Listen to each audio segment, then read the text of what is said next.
Thank you so much all for being here. Welcome to the Metaverse webinar series of HealthTech Portugal. My name is Luis Bravo Martins. I'm here with Danielle, and this is the first episode of this webinar series. So thank you very much for being present. Um, our purpose with this series is to provide more visibility to XR and immersive technologies in healthcare situations.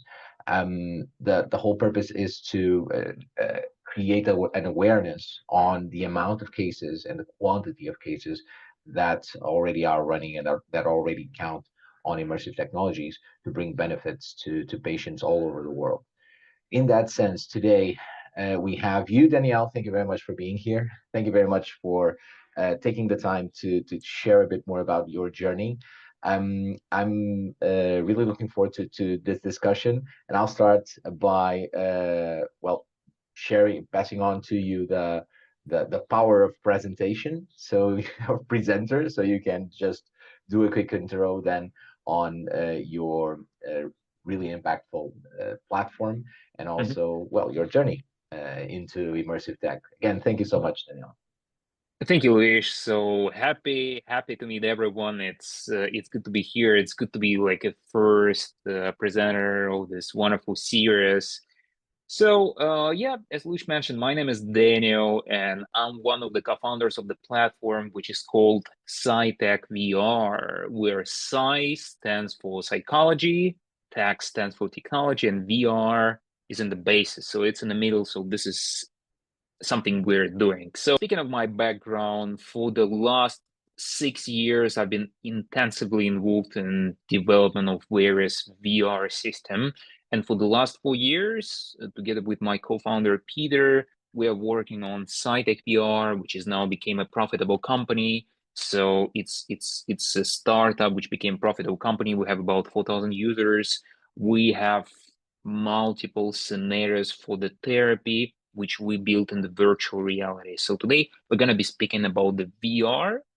And interesting thing is that I'm not a psychologist myself. I'm not a psychotherapist. My background is in IT and, funny enough, in finance. But for the last 4 years, I must be honest with you, I had conversation with over 1,000 of psychologists from all over the world. I'm now joking that I have friends from US, Europe, and UK and Middle East and all over the world now. So having such experience and having such knowledge, let me introduce you what we do.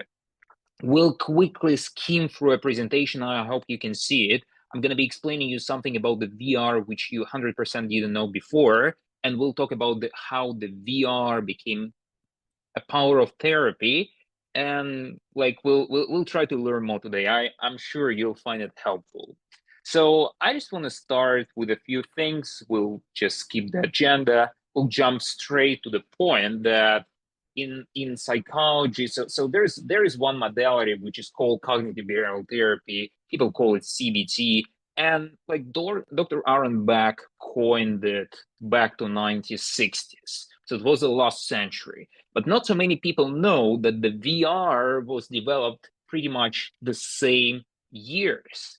So that was like a first VR headset, and like take a look at the first picture. I find it funny enough because nowadays I'm holding this VR headset.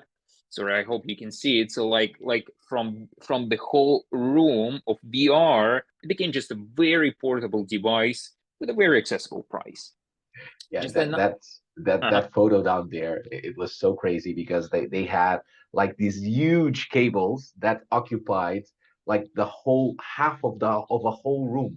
So just cables getting out Right. of that person. So just trying to understand that ended up in being like such a small headset. It's amazing. and and cables, and it was heavy. It didn't have such a portable hand pieces which we call controllers. We'll learn about that, but yeah, the first technology modules was pretty heavy and was large enough. An interesting thing some people don't know, like the VR industry was developing, and something like a first system which can be applied for the therapy. So first VR therapy, or we call it VR exposure therapy system, happened around 1995. So there's a very, very well-known universities like Georgia Tech and Emory University. And back to the days, they have developed a system for VR therapy, for exposure therapy, to help soldiers with a PTSD from a Vietnam War re-experience, like relive this traumatic experiences, just to find the needed cases for the therapy. And on the left side, you can see the picture that was a screenshot taken of the system. You can see some jungles, like a helicopter flying over it, and you can see that first of all, like headsets were huge, and the graphics was very cartoonish. But you're gonna be surprised. This system has proven its efficacy. So patients with the PTSD were given with headset in the controlled environment, guided by the therapist, and it really has proven its clinical efficacy.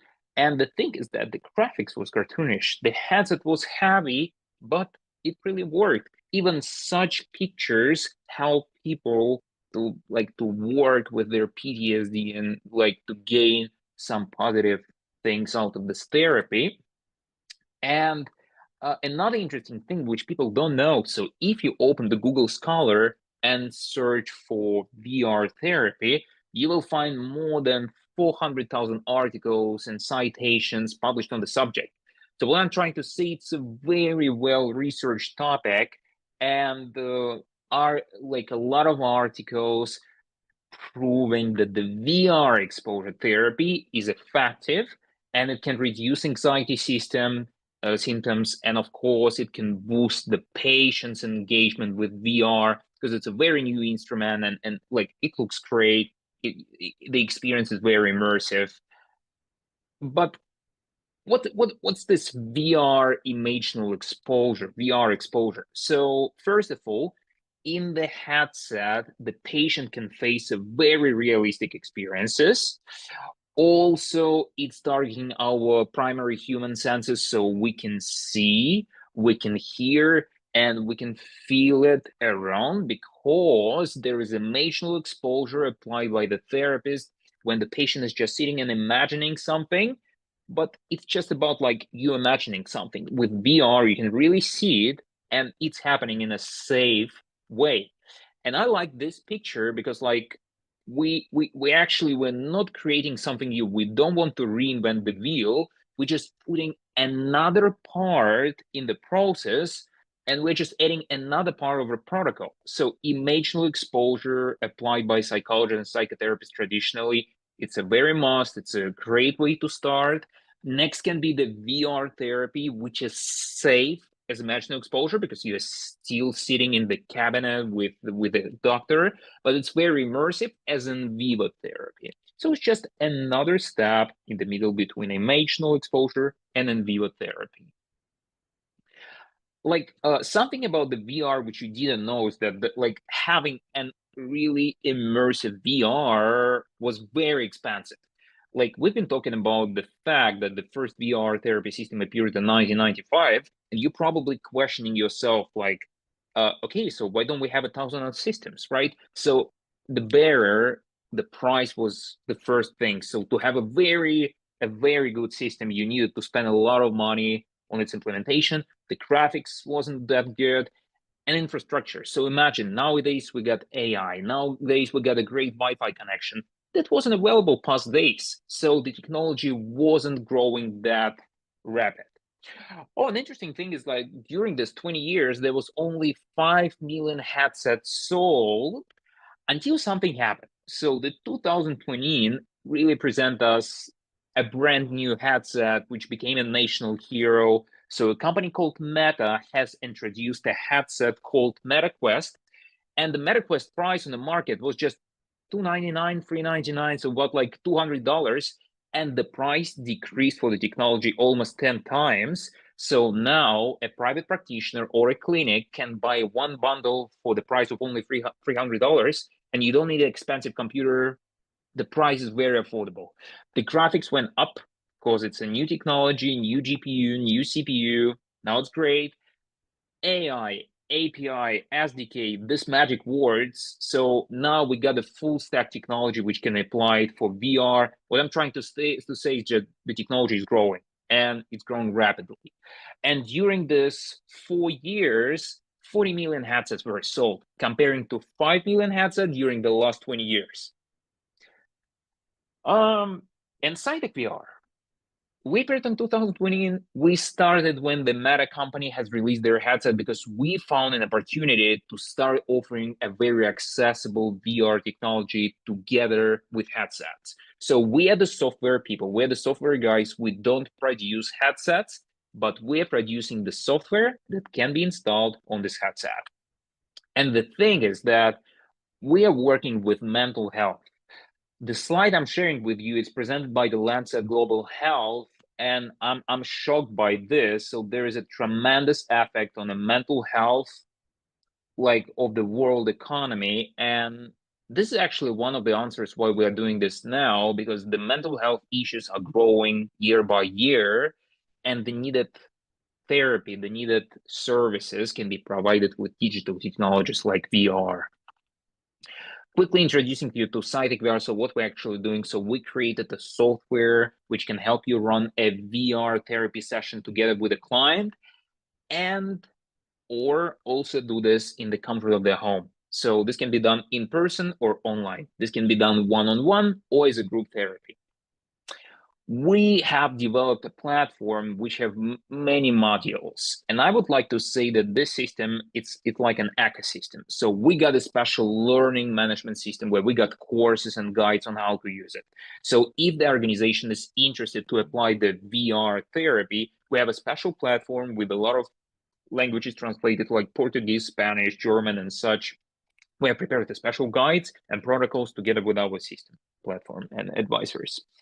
We've built an app for the VR. We have built a special companion app for the computers like Windows and Mac, so you can control the therapy. We got a special dashboard, and also we're the company who's integrating a lot of interesting AIs, and I'm going to be showing you a bit later. We cover multiple anxiety disorders. So now we're talking about the content. So what content we have for the therapy? So we cover a landscape of anxiety disorder, which includes phobias, which include addictions, the PTSD. We also have multiple things for the OCD, and we have relaxations. And these are the scenarios which the patient, the client will live and will experience inside the VR together with the patient. So whether it's driving anxiety or airplanes, or whether it's something related to health, so the therapist is giving a headset to a patient and working on this exposure therapy. Multiple things are available for anger management. We got scenarios for the PTSD, which also includes the war, other things like harassment and like something related to military and such. So we got multiple scenarios for PTSD, for OCD, and of course we got a bunch of different practices for relaxations, which can be mindfulness meditation, breathing exercises, and such. We have a lot of clients. We have about 4,000 users. We work with leading universities, and we work with leading clinics and private practices. The most common use case is when a clinic or organization, health-related organization, is applying this for psychologists and psychotherapists auditory, and they're working with the patients. We got a great team of people, a great clinical support team. So this is the Dr. Albert Scaprizo, so the person who first started working with the VR system in the United States related to therapy. He's also the professor at the San Francisco University. We got Dr. Udi Oren. He's the president of the EMDR Association. So we got the EMDR modality. Dr. William Rodig and Dr. Linton Antonio, they are actively involved in the CBT part of the world. They are our CBT advisor. So the overall experience and network of our clinicians help us create such effective environments. And I mentioned something that there's a lot of studies being done on a subject, but of course you may have an idea like, okay, but did Psytech VR produce any studies? Yeah, we did studies with University of Georgia. It's a very well-known university who's like doing a lot of efforts in VR and therapy. We did studies with Sapienza University. We've done some other studies as well.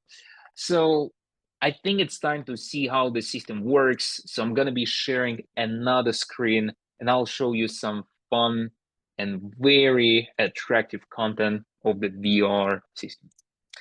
I think now you can see my screen and Yes.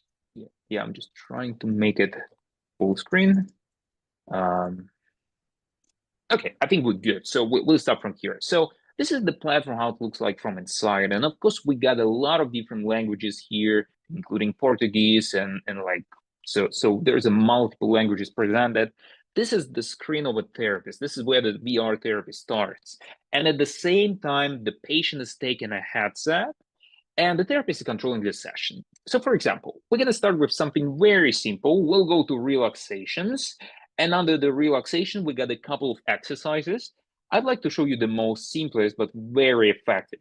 This is called breathing and traveling. So we pick a place, for example, this beautiful beach, and we click start. And just in a couple of seconds, we'll send our client to the session of breathing exercise in front of the beach. So the therapist clicks start. The therapist can choose the breathing exercise and can let the patient experience this breathing exercise in front of the beautiful beach. This is one. But interesting thing is that this is very generic. So how about you have a patient who has a very unique request for a safe place? Because like every person have a safe place, right? So let's say we have a patient whose safe place is a Japanese garden. So I'm really taking my keyboard and entering something like a Japanese garden. I'm gonna say blossom, cherry tree, and I'll add something like a sunny weather, and I will specify by adding the snowy mountain on distance, like something like this. And I'll click create, and the AI takes a lead, and now the AI will generate a safe place based on our client request. We've seen some predefined scenarios for the safe place, and now we're creating a safe place based on our client need. And again, this system can be used in multiple languages, Portuguese, Spanish, so you just enter the text in the needed language and the AI can handle it. Just a couple of seconds, and we're about to experience this particular safe place. Oh, let's take a look. So this is something the person will experience in the VR. So this is a beautiful sakura Japanese garden, and of course, like some cherry blossom trees, and a view over the mountain with like snow on top. And the AI can control it within 30 seconds. And it looks pretty real. So like the graphics is great, so the AI can handle it. So you can create safe places for your clients. You can let your client have a mindfulness meditation, or, for example, experience another form of breathing relaxation in front of the personal safe place, which helps to reduce anxiety, which helps to relax and de-stress. We save the safe place and we'll go to one of exposures. For example, as a therapist, I'm going to focus, and let's say the therapist is going to be working with a patient who has a problem of, I know, maybe something related to driving. So I'll go to driving and I see scenarios. In psychology, it's very important to start immersing the patient gradually. So we start with something simple, and with each next exposure, we progress to a more intense form of exposure. So I'll pick the third one, which is quite intensive, and we're going to see how the phobia exposure can look like. So just in a couple of seconds, yep, we're here. We're experiencing the driving simulation in the headset, a very realistic graphics. So you can really think that going back 5-10 years ago, the patient needed to imagine it. And now, without the escape, the patient in the comfort of the chair of your office can experience the driving simulation for this exposure purposes of the therapy. This can be one exposure. On the other hand, we have multiple exposures. For example, something related to flying, where you start gradually, you start with exposure of apartment, where the client can see the luggage and some thoughts and ideas that the flight is coming soon. Next, we got the airport, we got scenarios of flying. And as I mentioned, everything is built with gradual exposure. What else can we take a look? So we can take a look at the platform, which can help you generate any exposure based on your client needs. So we're the only company offering you the tool which can help you create any exposure using the AI, just to make a tailored therapy session. Okay, so what are we looking for? So we're looking with a lot of organizations who work with veterans, and this can be a good example of something related to war and to the military conflicts. For example, let's say we're immersing the patient into the PTSD of something related to military. So we're gonna start with a peaceful exposure by saying, let's say, a peaceful and I'm gonna specify and say Middle East village. We'll just start with something simple. We're giving the AI this prompt, and the AI will generate this exposure based on the patient needs. We'll start with something basic. There's another thing I wanted to mention is that the interface of the platform is pretty simple. It's not overloaded with a lot of buttons. The therapists just have about 4 or 5 active buttons in a menu. We always have the online support presented in the Europe and in the US. And also, it will take you about 1 hour to learn how to use it. So the AI has generated us like an exposure of something related to the Middle East village. Right. This can be any country. And next, we can ask the AI to add some gradual exposure. And now, in the beginning, I'm erasing a peaceful, and I'm saying the war aftermath. And I'll also add the Middle East village. So I'll click create. And let's see how the AI will change the whole exposure just within 30 seconds. In the top right corner, you can see a few buttons, a safe place, which immediately brings the patient to the safe place. And also for those therapists who are qualified and certified in EMDR, we offer the desensitization, which you can run in front of this exposure. I believe the countdown, and okay, so take a look. The AI is showing now a different exposure of a city which was either bombed, or we think that maybe there was a military conflict there. And we can keep going. We can say a tank, we can say for like house on fire, soldiers with guns. So the AI can help you specify and create any exposure. And right after the session, within a second, you can click Save Place and send your client to relax and distress in front of the beautiful snowy mountain. So I think I'm on time. So 28 minutes. I'm ready for the Q&A. Luis, I think I'm ready to pass the microphone to you. Thank you so much, Danielle. Thank you so much for also demonstrating the platform and showing how easy this is, especially also with the AI, the Gen AI tool. It's it's amazing what convergence can bring you. I have some questions, really cool, really quick ones, if you don't mind. So starting out with the several, I saw that you had like a lot of scenarios in there. Right. Being mindful that a user needs to be 13 years of age or above to use virtual reality. Do you have also scenarios for younger users in your platform? Right. We have multiple scenarios that can be applied for younger ages. For example, we work with schools and colleges and their mental health departments, which are applying the virtual reality for the kids starting from 9, 10 years old. And we have scenarios specifically designed for the kids, whether it's something related to cluttering, whether it's something related to animals, whether it's something related to specific phobias of night and darkness and syringes.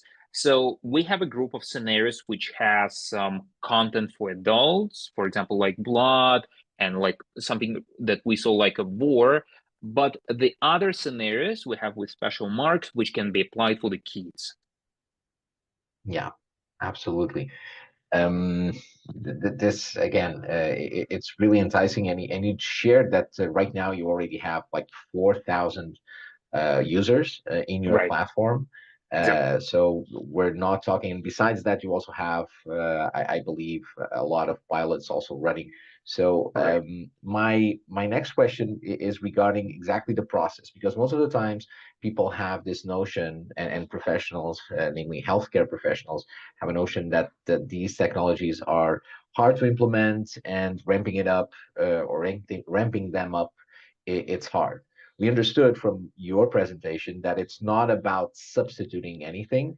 We are Mhm. actually leveraging the processes that already exist with a different and a new tool. My question is, how do you approach this, and how do you can you walk us through the process that you adopt when you are implementing the Oh, process?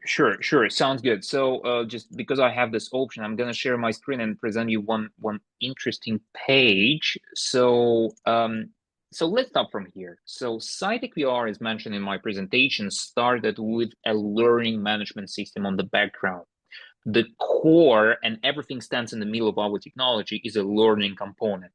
We have designed courses which can explain you on how to use the Cytec VR. This is the first thing. So we have professional courses. According to our experience, it takes about 1 hour to learn how to use the platform because, as I mentioned, it's not overloaded with different buttons. But when organization is starting trying the platform, and we actually provide a 30-day free trial, no credit card needed, a free month of trial, each organization is getting a customer support manager which answers questions, help with implementation, and again, it really takes about 60 minutes to learn how to use it. We also created a special protocol, so this are more like a technical guides, but we have developed a protocol which can explain the therapist how to apply it in the clinical settings, because there is a lot of interesting questions may pop up even in the client's mind, like, oh, why do we need to use the VR exposure rather than other services and such? So we have a special protocol with a lot of information like frequently asked questions, consent forms, and such. And during the 1 month, we'll help you start using it. Okay. And regarding the users, do you have, I'm guessing that you might have a wide range of reactions to the usage of the VR headset. So you have Right. most probably users that are more open to it than others. How do you help these organizations increase their adoption on the user side? So we have a very interesting form of engagement. We have developed a platform where the users, the therapist can meet each other. So I'll present you something. So we have developed a platform where the therapists from all over the world can communicate, and we have a lot of different networking chats, and we are running different webinars on this platform. So we have created a special community platform so the therapists never feel alone on this community platform. There's a lot of engagement happening. And when you're getting to such a community, you feel like there are other therapists who are really applying this, who have great use cases of application. And we got a great community. And this Yeah. stands as a first starting point for you to explore the VR together with other colleagues from Europe, UK, or even US. Nah, absolutely. Having a great community is really, really, really Yeah, important, relevant, especially when we are implementing such innovative technologies in already running environments. Yeah, it's really, really important to hear about other use cases and understand what others are doing. And well, pretty much our webinar series is also trying to contribute directly to that. And meanwhile, throughout the several processes that you already had, and you had several interactions for sure with the customers, and some of them were longer than others. What would you say are like the two main challenges that today, if they would like be put aside, your life would be so much easier? Ooh, so I would say that the VR headsets became very accessible, like 299 euro, 350 euro is a very accessible price for the for organizations. But still for the end users, which we count as like individual people, the VR headset is a small investment. So my prediction is that the cost of the VR headset will go down. I don't want to say that the headset will cost you $50, but I think that the cost will drop down to 150 and or 199 euro.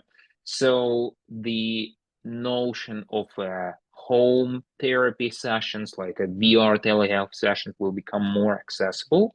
That's the first thing I see. And the other thing is that the I would say, so I'll explain you. So we've seen with you some of the safe places. We created a safe place of a forest. Later, we created a safe place of a Japanese garden with a view over the mountain. And currently, this is the AI which create pictures.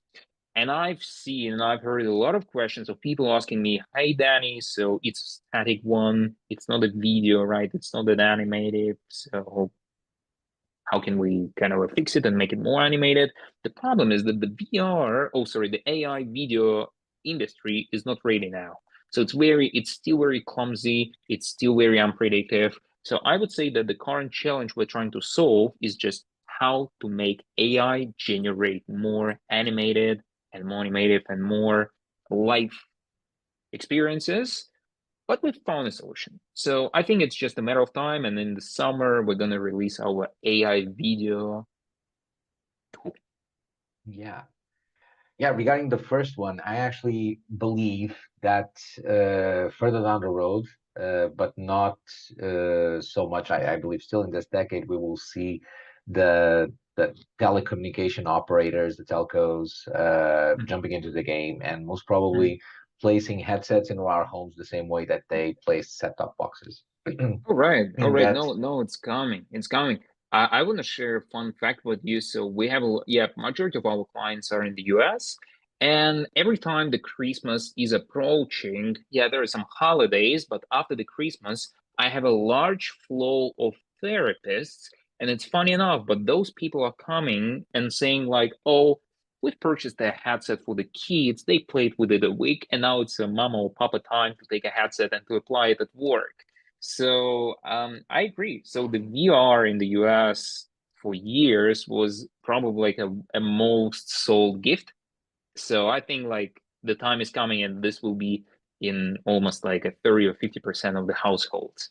it was actually again, fun fact, in the last 4 years, three times the top app on, I think, App Store after Christmas was Mhm. the Meta Companion app for the Right. headset. So yeah, and the sheer amount of headsets being sold, it's crazy. It's always north of 10 million a year, which is crazy. If for instance, we compare it with um, well, other devices like Mhm. consoles and all, which are most of the times like half of that or even low. So yeah, it's clearly something that tells us, and a number that tells us that VR is not dead yet, and that the whole metaverse drive didn't kill the VR and the metaverse, or sorry, the VR use cases. It actually allowed the market to focus on exactly the benefits and the value that could be driven by immersive technologies. So Hmm. yeah, it's just great to see how your solution is coming and evolved throughout time.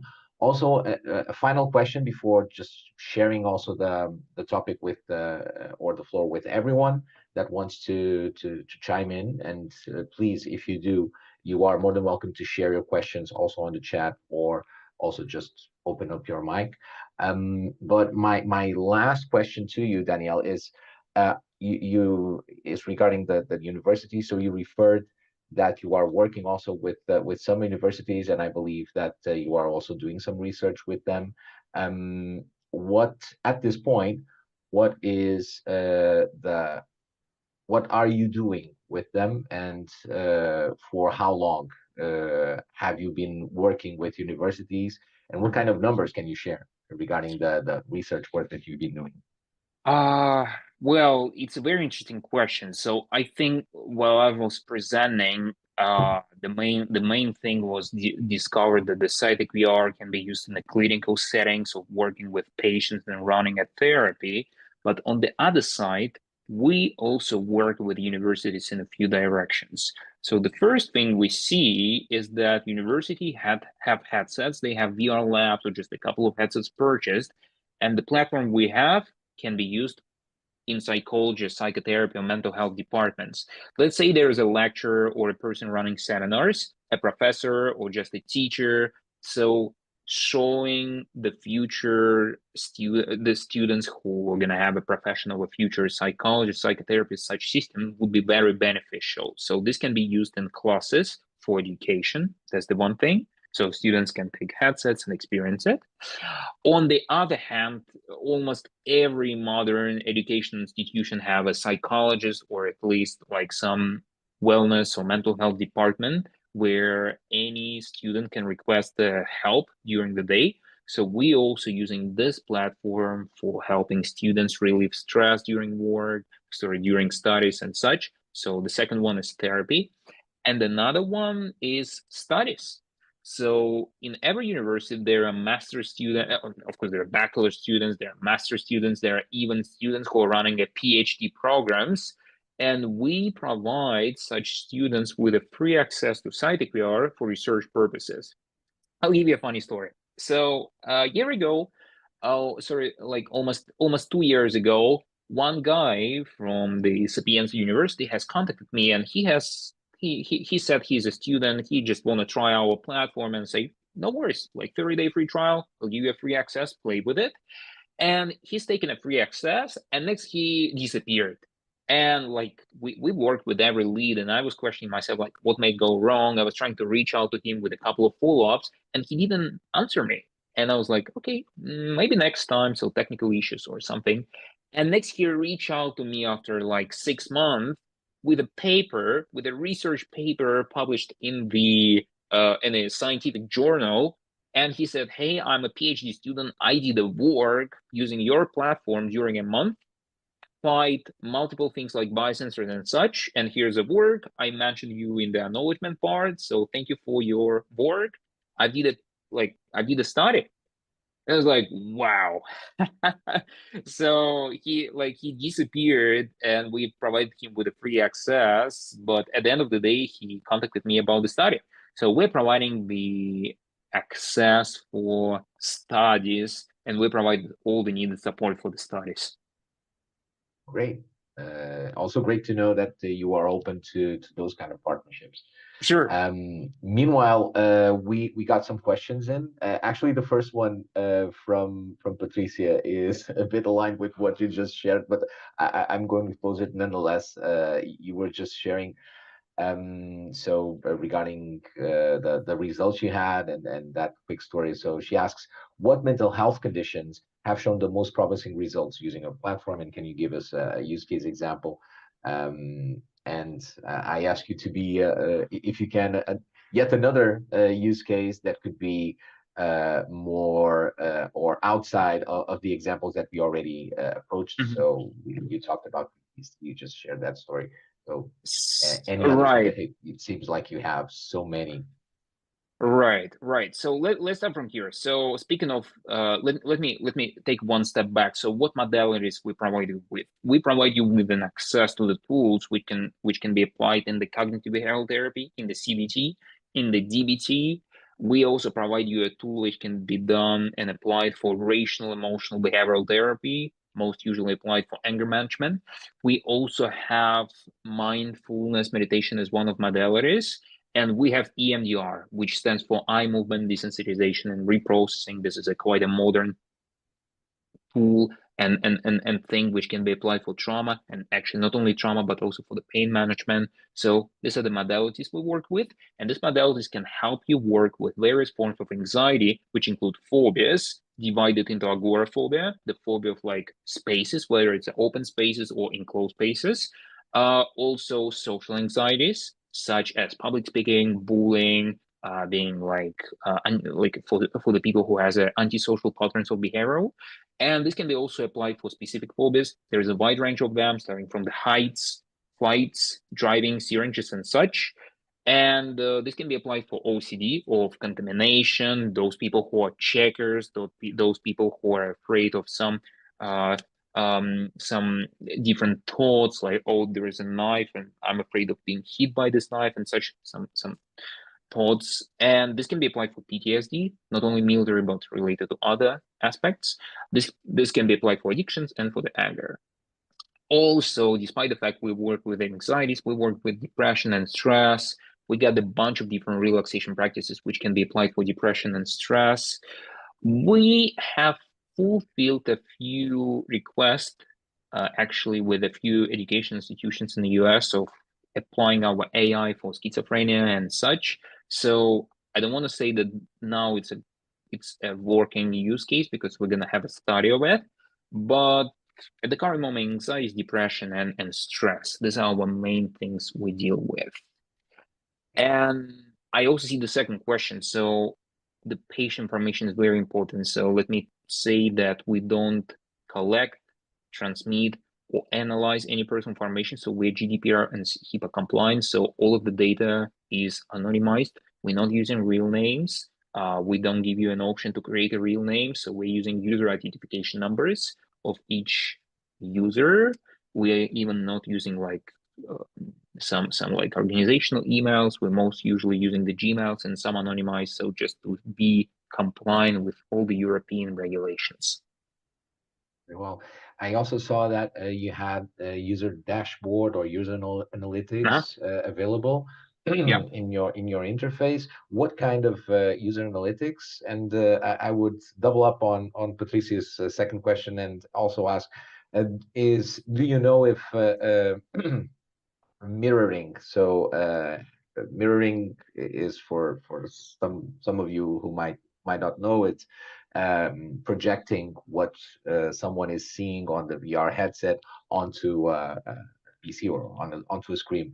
So do you know if therapists use the mirroring option to like guide the users throughout the experience?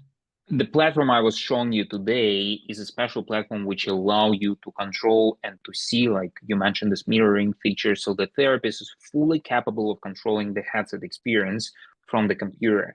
And after the session, the therapist can open the dashboard. This is how the dashboard looks like. You can create your users here. We're using the unique user identification numbers, not real names. And under each user, we can find some statistics. So we can find statistics of each session. So for example, you did a session of phobia of dogs. We have an information how much time you spend there. We have information of like what was the duration of the training, what was your stress assessment. The system can also handle the control of the biosensors, so you can You track said the stress pulse. assessments? Yeah, this is called the stress assessment. And we also can connect biosensors here to track health-related vitals like pulse, breathing, and such. And yeah, so each user has a account. Like you can create accounts, anonymized accounts, store information there, but again, it's fully anonymized. Great. Good to hear. We have another question by Rita. So generate traction in clinical setting if you were ever required to get certification for your software. So actually, the platform we're working with, it works with anxiety. So so you need to understand that there are two things. So there's anxiety, which is like a disorder, but there's a disease. And World Health Organization is putting clear, a very clear information on dividing the disorders and diseases about its differences. So those who work with diseases, they need to have an FDA authorization or medical device status. For those who work with disorders, they'll need to have a medical approval. And I can give you a very simple example. If you take your phone and if you go to the App Store or Google Play, you can find like a lot of different apps for the mindfulness meditation, which say that they help with stress, with disorders, right? So none of this app has the FDA. None of the app medical device, simply because they deal with disorders rather than diseases as schizophrenia, bipolar, and such. So we work with disorders, and according to the current legislation and laws, we don't need to be registered as a medical device. Some of the companies can apply for being FDA authorized, but it's not a must for working with health organizations. I understand. Vijay, meanwhile, shared this question, which I particularly appreciate because usually it's about European Union. He asks, what are the constraints to explore the Asian continent? So I'll just also pitch in and ask, are you right now also exploring that market, and how is it turning out? So here's the thing. So each continent, each geography need to have a very local content, because let's take an example of people who suffer from, let's say, autophobia, which means like being alone, right? So the person can experience this in the US, the person can experience this in Europe. But those people who live in the US, for instance, in New York, they have different types of apartment from the people who, for example, live in Italy, somewhere in, I know, Puglia region or something like this. So the content is a difference, right? And we handle it by applying our artificial intelligence, which can handle any environment, which can handle the creation of exposure based on one or another patient need. So we have created the AI, which can help you generate the tailored therapy sessions. And on the other side, referring to your question about the Asian region, we have a system of avatars where you can customize the avatars based on your needs. And we have avatars customization of different race, of different things related to avatars. So what I'm trying to say is that you can fully customize your exposure therapy platform for the place where you operate and where you live. So you would say that right now the hindrance relates to having interested parties in distributing the software there or promoting it more further? Yeah. So Okay, like the platform can be fully customized, including the languages, the sound. So we're using a lot of AI to handle it. very well. Fernando also posed a question, and he's asking how can the therapists through the platform evaluate or continuously assess the progress of the patients? So I shared with you the part of the dashboard where we've seen each, let's say, client and each session done. And for example, if we gather some more feedback of stress assessment, the therapist will have a graph showing like the stress assessment when on the first session from 10, let's say, to the 20th session to 5. So we get special graphs. Also, we have a lot of different questionnaires. So we have a platform for assessment where the therapist can have a tool for assessment. For example, we get multiple questionnaires and the therapist can work with the client on one or another questionnaire just before or after the session. And like this questionnaire can help you get the assessment with this automated tool and see the current score of anxiety or just related to one or another questionnaire, and later check the score, check multiple things related to the progress of the patient. So we got a special platform for assessment as well. Perfect. We also have a question from Emmanuel asking if you are already working in the UK, and if We do. there are, yeah, We is have a there any few approvals? signed contracts with NHS, and you're going to be surprised. So you don't need to have any special approval. None of your mental health therapist team need to have a special like specialization or certification to use this. So according to our experience of having been signed with a few NHS clinics, no, that's like a digital device, a digital software which just applied in the process of therapy and don't need a special certification or specialization. Very well, very well. Again, Daniil, thank you very much for this. It was really, really great to get all of that experience that you have, and it's really important for to repeat this, because most of the times people don't realize that this didn't happen like in like 2 years. You have been working for quite some time in making the platform the best way possible, the best it can be. So kudos for that. And meanwhile, Daniil already shared his LinkedIn, so you are more than welcome also to reach out to him and continue the discussion. Um, it was great to kick off the Metaverse webinar series here at the HealthTech Portugal with you, Daniil. Thank you so much for this, and Thank thank you you. all for being here and for being a part of this first episode. We will be publishing periodically more webinars, so please stay tuned onto HealthTech Portugal social media. Meanwhile, we are also going to be publishing the recording of this webinar on the YouTube channel, and the link will also be shared on social media. So afterwards, you will be able to review any part of Daniil's presentation and of this brilliant discussion that we had. Again, thank you so much to you all for this. You have a wonderful day, and let's make immersive tech shine, and more than that, become and bring more benefits to us all in healthcare. Again, thank you so much. You have a great day.